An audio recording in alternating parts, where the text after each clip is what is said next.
Hello friends, welcome back to my channel. இன்றைக்கி நம்ம பார்க்க போகிற வீடியோ கருவில் வளரும் குழந்தை ரொம்ப ஆரோக்கியமாக இருப்பதற்கான மிக முக்கியமான அறிகுறிகளை பற்றி தான் இந்த வீடியோவில் நம்ம பார்க்க போகிறோம்.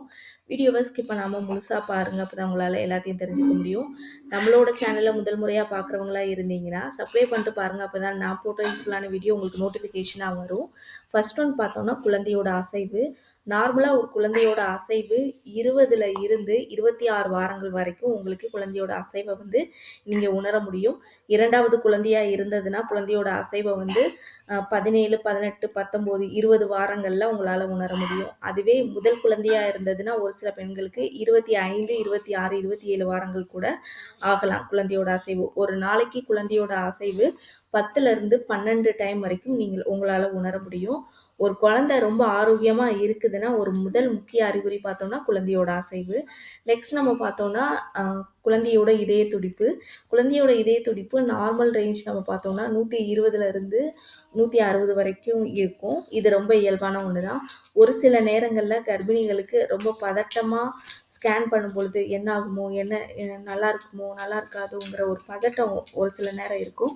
அப்படி இருக்கும் பொழுது ஒரு சில பெண்களுக்கு 184, 182 வரைக்குமே போகும். அது ரொம்ப இயல்பான ஒன்று தான். எல்லா நேரங்கள்லையும் வராது, எப்பயாவது ஒரு டைம் வரும். அப்படி வரும் பொழுது நீங்கள் டாக்டரை கன்சல்ட் பண்ணுங்கள். என்ன இவ்வளோ வருது, ஏதாவது பாதிப்புகள் இருக்குதா கேட்டுக்கிறது ரொம்பவே நல்லது. 110, 105 இந்த மாதிரி இருக்கிறதும் டாக்டரை கன்சல்ட் பண்ணுறது ரொம்பவே நல்லது. குழந்தையோட இதய துடிப்பு நம்மளால் உணர முடியாது, ஸ்கேன் ரிப்போர்ட் மூலமாக தான் நம்மளால் பார்க்க முடியும். மூன்றாவது பார்த்தோன்னா பனிக்கூடத்தோட நீரோட அளவு. நார்மலாக ஒரு பனிக்கூடத்தோட நீரோட அளவு 8லிருந்து 18 சென்டிமீட்டர் வரைக்கும் இருக்கும்.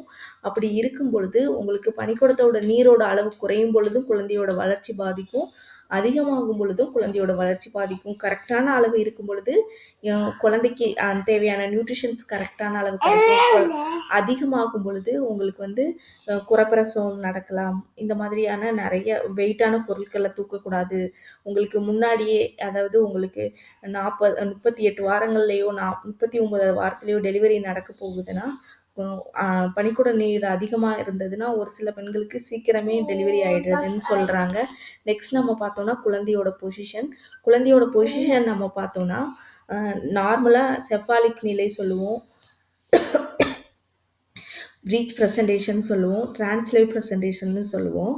இப்போ நார்மல் டெலிவரி ஆகிறதுக்கு செஃபாலிக் நிலை தான் நம்மளுக்கு குழந்தை ஹெட் ஆன் பொசிஷன் வர நிலை. இது ரொம்ப கரெக்டாக இருக்கணும்.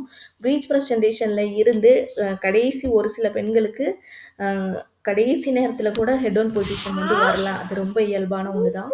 ஆனால் நம்மளுக்கு நார்மலாக அதிக வாய்ப்புள்ள பொசிஷன் நம்ம பார்த்தோம்னா இந்த செஃபாலிக் நிலை சொல்லுவோம், அல்லது வெர்டிக்கல் பொசிஷன்னு சொல்லுவோம். இந்த 2 பொசிஷனும் வந்து நம்மளுக்கு வந்து நார்மல் டெலிவரி ஆகிறதுக்கு ரொம்பவே ஹெல்ப் பண்ணும்.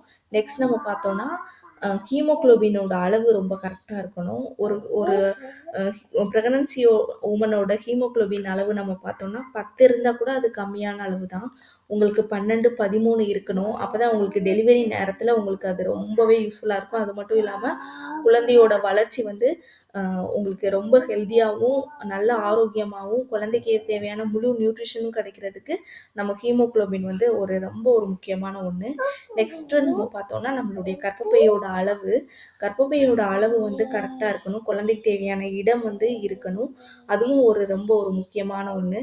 இது எல்லாமே நம்மளால் கண்டுபிடிக்க முடியாது, எல்லாமே ஸ்கேன் ரிப்போர்ட்டில் தான் நம்மளால் பார்க்க முடியும். நெக்ஸ்ட் நம்ம பார்த்தோம்னா தைராய்டு. நிறைய பெண்கள் வந்து தைராய்டு வந்து ரொம்ப ஈஸியாக எடுத்துப்பாங்க. முதல் 3 மாதத்துலேயே நீங்கள் எப்போ ப்ரெக்னன்சி கன்ஃபார்ம் பண்ணுறீங்களோ அடுத்து என்டி ஸ்கேன், அதாவது நம்மளுக்கு ஃபஸ்ட்டு 3 மந்தில் வந்து என்டி ஸ்கேன் வந்து எடுப்போம். அந்த என்டி ஸ்கேன் எடுக்கும் பொழுதே நம்மளுக்கு தைராய்டும் நீங்கள் செக் பண்ணிக்கிறது ரொம்பவே நல்லது. தைராய்டு மட்டும் கிடையாது, சுகரும் கரெக்டான அளவு இருக்கணும். நிறைய பேர் நினைப்பாங்க ப்ரெக்னன்சிக்கு முன்னாடி எனக்கு தைராய்டு சுகர்லாம் இல்லையே, நான் ஏன் டெஸ்ட் பண்ணணும்னு நினைப்பாங்க. ஆனால் ப்ரெக்னன்சிக்கு முன்னாடி இல்லாதவங்களுக்கு கூட ப்ரெக்னன்சி டைமில் தைராய்டும் சுகரும் நிறைய ப்ரெக்னன்சி உமன்ஸ்க்கு வந்திருக்கு. அதுக்கு ட்ரீட்மெண்ட்டும் எடுத்துக்கலாம்.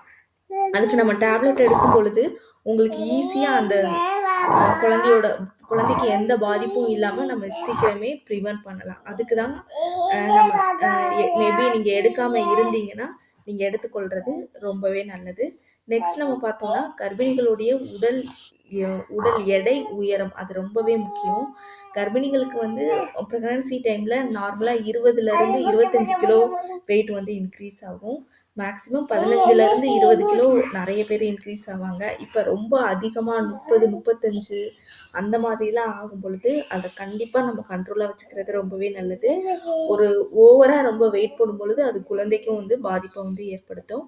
அது எல்லாமே கரெக்டான டயட் ஃபாலோ பண்ணிக்கோங்க.